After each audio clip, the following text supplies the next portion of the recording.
En principe, lorsque l'on te dit création de contenu, tu penses directement au fait qu'il faut te montrer, qu'il faut une caméra. Eh bien aujourd'hui, dans cette vidéo, je vais te montrer comment l'outil d'intelligence artificielle peut produire des vidéos de manière 100% automatisée. Le but est ici de réussir à produire ce type de contenu, mais sans jamais avoir à montrer son visage. Et donc d'ici 10 minutes, tu seras capable de produire ce même type de contenu avec des outils 100% gratuits. Laisse-moi juste te rappeler que sur YouTube, lorsque tu génères des vues, eh bien tu génères également des revenus qui te sont payés directement par la plateforme. Et je te propose donc d'aller voir quelques chaînes qui proposent exactement ce type de contenu et qui génèrent des dizaines de millions de vues. On a par exemple Planet of AI qui ici a généré 12 millions, 10 millions, 7 millions, 6 millions. Mais tu peux te dire que c'est une chaîne qui a déjà 306 000 abonnés. Donc elle est déjà développée, elle a déjà une certaine autorité. Donc je vais te montrer d'autres chaînes comme par exemple celle-ci qui n'a que 32 000 abonnés et qui a déjà une vidéo à 800 000 vues, 600 000 vues et 500 000 vues. Et des chaînes comme cela, je peux t'en montrer des nombreuses car oui, il y a beaucoup de chaînes qui produisent ce type de contenu et à chaque fois, ça surperforme. On voit ici 16 millions, 15 millions, 7 millions. Allez, encore une ou deux pour le plaisir, 45 000 abonnés. On a du 3 millions de vues, 1 million de vues, 800 000 vues. Et enfin, ici, cette chaîne qui a donc, pareil, fait 2 millions, 1 million, 1 million, bref, tu le comprends, le potentiel est ici énorme et voici précisément la vidéo qu'on va apprendre à réaliser aujourd'hui. Maintenant que la présentation est faite et que tu as compris le plein potentiel de ce contenu, eh bien je te propose que l'on attaque dès maintenant la création.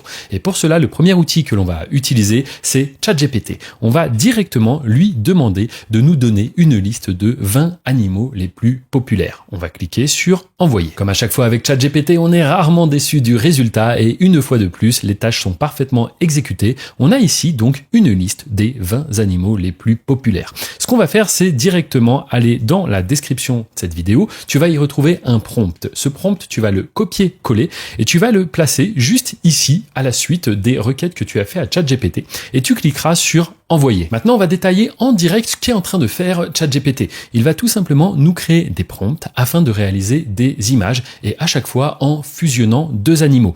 Donc au début, il choisit deux animaux, par exemple le loup et le panda, et il fait toute une configuration, toute une mise en page en quelque sorte de ces deux animaux.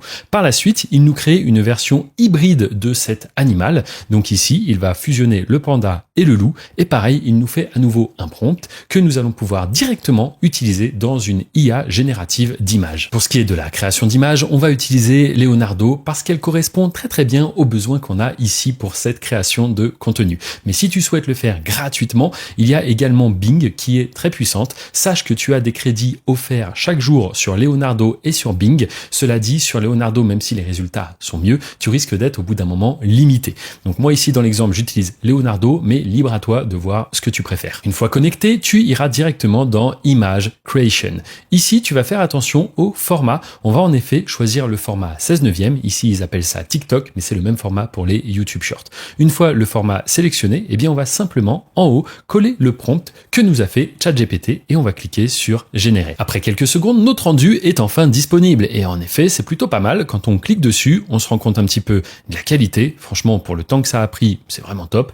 Et ce qu'on peut faire, c'est directement télécharger l'image en cliquant sur ce bouton. Maintenant, on perd pas de temps, on retourne dans ChatGPT et on va prendre cette fois-ci le deuxième prompt. Tu l'as compris, ici ça va être la création de l'image où les animaux sont fusionnés. On va donc copier ce prompt, on revient directement ici dans Leonardo en haut, on remplace, on met le nouveau prompt et on lance à nouveau la génération d'images. Et voici le rendu que l'on obtient et clairement c'est un grand oui, c'est totalement validé, la qualité est vraiment top. Donc ce qu'on fait, c'est qu'on télécharge également cette image et maintenant on va industrialiser un petit peu plus le processus. Pour ce faire, on retourne donc dans ChatGPT et cette fois-ci, on va lui demander directement, refais la même chose avec les animaux suivants, toujours en anglais. Et là, j'ai choisi plusieurs animaux où je me disais que la composition pourrait être intéressante. On envoie tout simplement. Et là, c'est parti, on va avoir nos prompts qui vont apparaître juste en dessous. Ce qu'on va faire, c'est qu'on va répéter les étapes qu'on vient tout juste de faire. Et ensuite, on n'aura plus qu'à assembler tout ça dans un petit logiciel de montage et tu te rends compte que le processus est vraiment très simple. Et après un très court instant, voici les résultats que j'ai obtenus directement grâce au prompt généré par ChatGPT.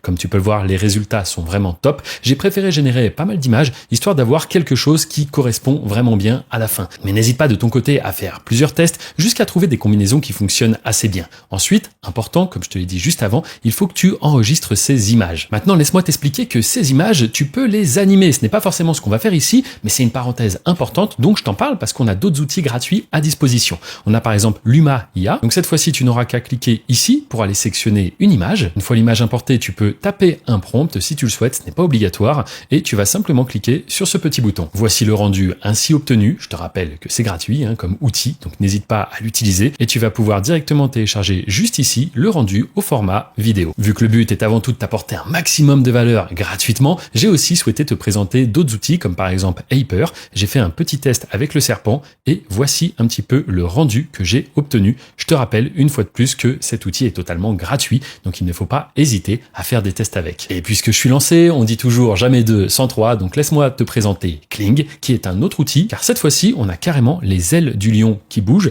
et je dois dire que le rendu, il est vraiment top. Actuellement, je suis en train de t'expliquer comment est-ce que tu peux entièrement automatiser la production de contenu sur YouTube grâce à des outils d'intelligence artificielle. Mais si tu veux réussir sur YouTube et que tes vidéos soient mises en avant, ce n'est pas tout. Il y a aussi tout un travail de référencement. En effet, il faut que l'algorithme recommande ton contenu à un maximum de spectateurs. Réussir à produire des vidéos de qualité, c'est vraiment top. C'est la première étape. Mais ensuite, il faut réussir à faire en sorte que ce contenu soit mis en avant. Car laisse-moi te dire quelque chose, il y a des milliers et milliers de vidéos extraordinaires sur la plateforme qui, malheureusement, ne feront jamais de vues parce que le référencement n'est pas du tout optimisé. Moi, à titre personnel, je peux te dire que YouTube a littéralement changé ma vie car oui, ça fait plus de 12 ans que je travaille sur cette plateforme. Et laisse-moi te dire que c'est clairement le meilleur business. Comme tu peux le voir, j'ai de nombreuses chaînes. Je n'ai même pas l'impression que c'est un business parce qu'en fait, le modèle est tellement simple. Il suffit de publier des vidéos, les mettre en ligne et chaque mois, c'est directement YouTube, Google qui me paye. Et tu te doutes bien que lorsque j'ai découvert cette méthode en 2012,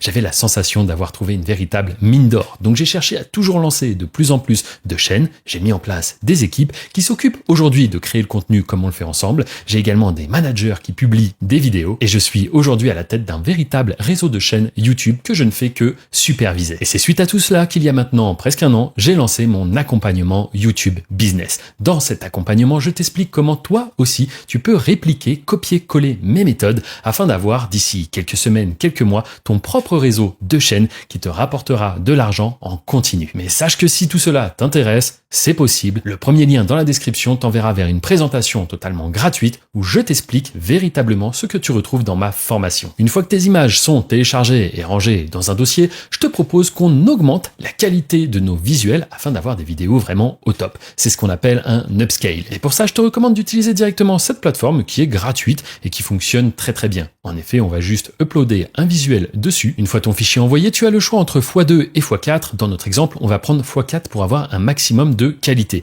Et tu peux le voir, ici, il y a une nette différence entre l'avant et l'après. C'est particulièrement visible sur le visage. Donc, je t'invite à faire ça sur les différentes images que tu as donc créées. Ici, c'est pareil sur le lion. Si on regarde l'avant, l'après, on a clairement beaucoup plus de détails.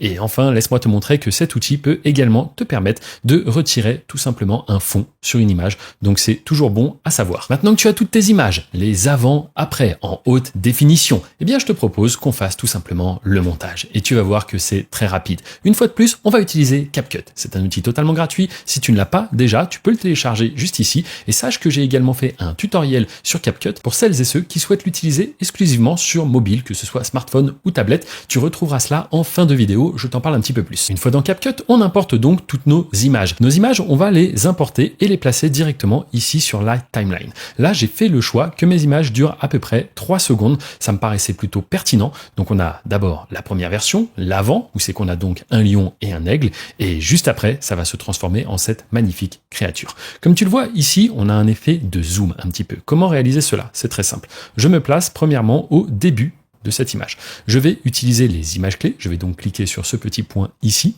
Ensuite, je vais aller à la fin de mon image. Je vais recliquer sur ce petit point et ici, tu le vois, j'ai utilisé un zoom à 124%. C'est à toi de voir, tu peux jouer directement avec cette barre. Le but, c'est que ce soit cohérent. Donc, à la base, on était sur du 100%, à peu près comme ça. Et l'idée, c'est pas de finir comme ça. Donc, tu vas essayer de trouver un réglage qui correspond plutôt bien. Cette opération, donc, de placer une image, puis ensuite la seconde, on va la répéter plusieurs fois, de manière à avoir ainsi de suite toutes nos images qui sont ainsi placées. Tu vas alors arriver dans cette configuration où tu vas te retrouver à chaque fois avec l'avant, l'après avec un zoom, l'avant, l'après avec un zoom. Maintenant, pour rendre le tout un petit peu plus dynamique, on va ajouter ce qu'on appelle des transitions. Pour cela, on va se rendre directement ici dans le menu Transition. On va déplier le petit menu et une qui fonctionne plutôt bien, c'est le Pull In. On va la sélectionner et la placer directement ici, ce qui aura pour effet de faire un rendu comme cela.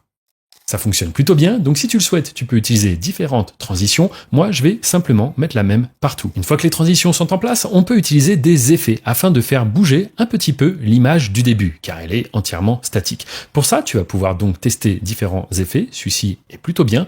On va donc l'appliquer directement sur notre première image et en cliquant simplement dessus, tu as à droite tous les paramètres, que ce soit la vitesse, mais également la taille et le mouvement. Donc tu vas pouvoir jouer avec ces différents paramètres et voici un petit peu ce que ça donne de mon côté. Hop, je te montre. Une fois de plus, je trouve que le rendu est totalement correct. Donc ce que je vais faire, c'est que je vais l'appliquer, hop, directement sur l'ensemble de mes images. Sur l'image hybride, je vais même mettre un autre effet qui donne un petit côté brillant comme cela au moment de la révélation. Tu vois, c'est un petit peu flou et franchement, ça rend vraiment bien. Donc c'est pareil, j'ai appliqué cet effet directement à chaque fois qu'on a un animal hybride qui apparaît et je t'invite à en faire autant parce que le rendu, ma foi, est clairement cool. Sur CapCut, ce qui est vraiment bien aussi, c'est que tu peux mettre plusieurs effets. Donc on va par exemple ici rajouter un autre effet juste sur le côté hybride et regarde, on a un petit hologramme un petit peu qui rend vraiment sympa. Si je te montre sur les différents rendus ce que ça donne, ça fait vraiment un petit reveal. On a presque l'impression que ce sont comme les cartes Pokémon un petit peu rares avec un hologramme qui brille directement dessus. Enfin, un autre effet que tu peux appliquer pour donner un côté cool, c'est tout simplement cet effet qui rajoute des flammes. Et là, tu vas voir que c'est vraiment sympa. Si on fait comme ça, voilà, tu as des petites flammes partout. Et là, on se rapproche véritablement de la version finale que je vais te remontrer en fin de vidéo. Et d'ailleurs, je t'invite à rester jusqu'à la fin de cette vidéo puisque à la toute fin, je vais t'expliquer comment est-ce que tu peux multiplier tes revenus sur YouTube. Car oui, il y a certaines astuces à connaître. Mais juste avant, laisse-moi te rappeler que sur Internet, il faut être méfiant. Et c'est pour ça que j'essaye d'être au maximum transparent. En effet, sous cette vidéo, tu retrouveras mes différents réseaux sociaux. Réseaux où j'expose un petit peu mon quotidien et aussi mon parcours sur YouTube. Et ça depuis de nombreuses années. Tu peux même retrouver quelques photos de mon mariage qui avait lieu cet été. Il y a également une communauté YouTube Business directement sur Telegram que tu peux rejoindre où nous sommes actuellement plus de 3000. Je te rappelle que tout ce qu'on vient de voir dans cette vidéo, ce n'est qu'un tout petit échantillon de ce qu'il est possible de faire sur YouTube. Et donc si tu souhaites en savoir plus, que tu es curieux et que tu veux commencer à générer tes premiers revenus sur YouTube d'ici seulement quelques semaines, je t'invite vraiment à regarder dans la description. Une fois que tu es satisfait du rendu, eh bien tu n'auras plus qu'à rajouter un audio et c'est le moment où tu peux directement faire menu, file et export. Ici, tu n'auras qu'à vérifier que tu es bien en 1080p, le 30 images par seconde suffit largement et tu pourras exporter ton fichier vidéo. Et juste avant que je te révèle comment est-ce que tu peux multiplier tes revenus avec ce type de contenu, tu l'as vu ici, ça nous a pris quelques minutes. Bien évidemment, j'ai dû t'expliquer toute la méthode de A à Z, te présenter les outils que l'on utilise, mais si tu souhaites créer beaucoup de contenu comme cela, ça peut aller très vite. Il suffit que tu crées beaucoup d'images, tu les ranges dans des dossiers et l'assemblage ici est très rapide à faire. En plus de ça, tu peux totalement garder la même composition et venir simplement remplacer les fichiers où tu as des images qui sont importées. Crois-moi, ça peut aller très vite de publier énormément de contenu et rappelle-toi que tout ce contenu créé grâce à de l'IA, tu as entièrement les droits dessus. Et pour ceux qui sont restés jusqu'à la fin de la vidéo, je te le disais, tu peux multiplier les revenus sur YouTube. Comment faire? Eh bien, tout simplement en produisant des vidéos qui ne sont pas des shorts. Oui, ces vidéos-là sont au format short, mais sache que si tu fais plus d'1 minute, à ce moment-là, YouTube considérera ton contenu comme une vidéo. Attention, très prochainement, YouTube va étendre le format short, c'est-à-dire que les vidéos qui feront même plus d'1 minute, jusqu'à 3 minutes maximum, seront considérées comme des shorts. Donc si tu souhaites être tranquille et pouvoir monétiser librement sans être dans la catégorie short, il te suffira de faire des vidéos de plus de 3 minutes. Sache que c'est totalement autorisé de faire des vidéos donc au format short, de réutiliser ces vidéos pour en faire des vidéos normales. Quand je dis normales, je parle tout simplement de la durée qui sera supérieure à 3 minutes. Je vais maintenant te laisser avec le rendu final. Juste ici, tu retrouveras un tutoriel entier sur CapCut et juste ici, tu as la présentation offerte vis-à-vis de ma formation si tu souhaites en découvrir plus sur YouTube et avoir accès aux secrets et méthodes qui m'ont rendu aujourd'hui libre financièrement. Je te dis à très bientôt.